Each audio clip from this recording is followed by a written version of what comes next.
If you want to add a bit of color to your games of chance, then we're going to make this electronic dice. This is 2 independently rollable dice that can count from 1 to 6 independently. And I can choose to roll the orange dice or the fuchsia, the purple dice, independently, or I could roll them both at the same time. Let's get started.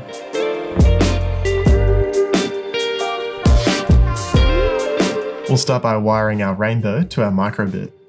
I'll use black for ground, ground on the microbit, ground on the rainbow, red for 3 volts, and yellow for data. That's pin 0 on the microbit and data on the rainbow. Connect your microbit to your computer with a USB lead. And with your browser, navigate to python.microbit.org. And this is our MicroPython programming environment. This looks like the default project. I'm not going to need any of this code. I, of course, need to import NeoPixel.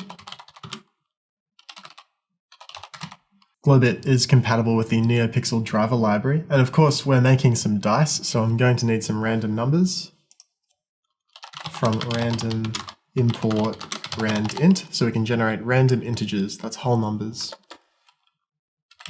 We need to set up our rainbow.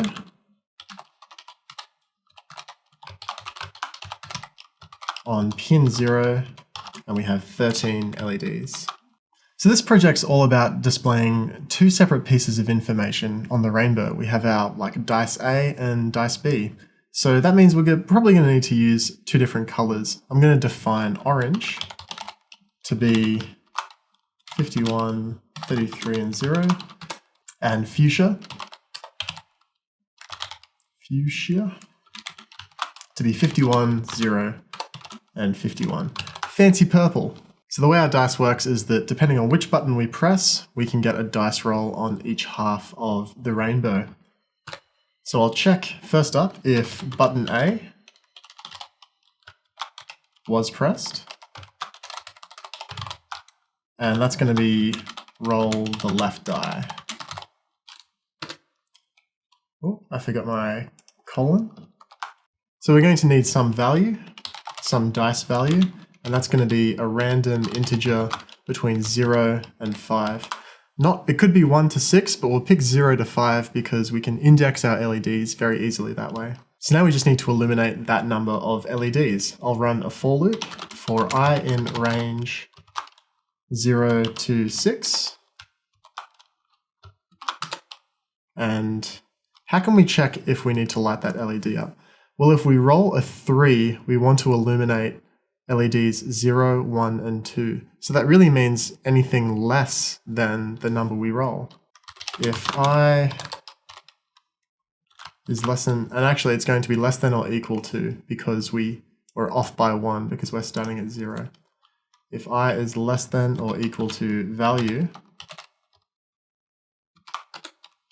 rainbow I equals, and we'll use our first color, orange. So for every LED, we check if it's less than or equal to the value that we rolled. And if it is, we set it to some color. And that means that if it isn't, else, if we rolled less than the current LED, then we'll set that LED to all 0, which just means off. And then the final thing we can do is execute rainbow.show. Let's connect to our microbit and flash the script. Okay, I'll hold this plastic over, maybe you can see it a bit easier. I've rolled a 2, a 4, a 1, a 2, a 4, a 1, a 4, a 5, and I want to roll a 6. There we go. Am I going to roll anything else? So it looks like we have one of our dice working. Now, since the functionality of the second dice is pretty similar, I'm going to start by copying all of that and pasting it again. I'll just zoom in, maybe we can see the differences a little easier. I'm going to roll the second die, so I want to check if button B was pressed, and that's the right die. And now we went from 0, 1, 2, 3, 4, 5, so we went from 0 to 5. So here I want to go from 7 to 12. And I could leave this random integer because, dice have 6 faces, so I could roll 0 to 5 or 1 to 6. But I think it's still going to be easier to match the range of values straight to the index that I'm working with.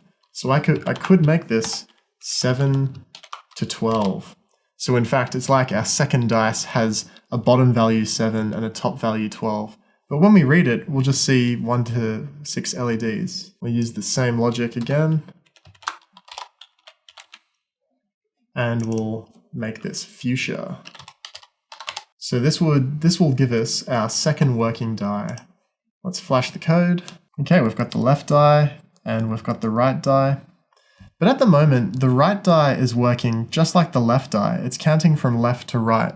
I think this would look nicer if it moved in symmetrically from the outsides. That's quite easy to do. All we have to change is this if condition. We can turn this to a greater than, greater or equal to, and now my right die and my left die both work from the outside in. Pretty cool. Now you might have seen something that's a little bit confusing. Here we're generating numbers, let's use the left die as an example. Here we're generating integers from 0 to 5, so that's 0 to 5 inclusive. So why do we run our for loop from 0 to 6? Well, if I open up the REPL, if I write a loop for I in range, I don't actually need that first value. I can just say in range 6. By default, it will be 0 to 6. I can print I, and then I'll hit enter a few times for it to execute. And you can see that a for loop of this nature, even though we have range 6, that's not inclusive. We have 0, 1, 2, 3, 4, 5. So we actually do count from 0 to 5 in this loop. You can think of this number as being the total number of times that a loop would execute. Because if we start from 0, we have 1, 2, 3, 4, 5, 6 loop iterations. So if you find that your code is sometimes just off by 1, that's very common, and it could have something to do with the way that your loops work. So there's a little bit going on in this project. We have some random number generation for games of chance. We're displaying 2 separate pieces of information on our rainbow just by using 2 different colors, and we're monitoring for independent button presses. In any case, if you make something cool out of this, we'd love to see it over on the Core Electronics forums. I'll see you in the next project.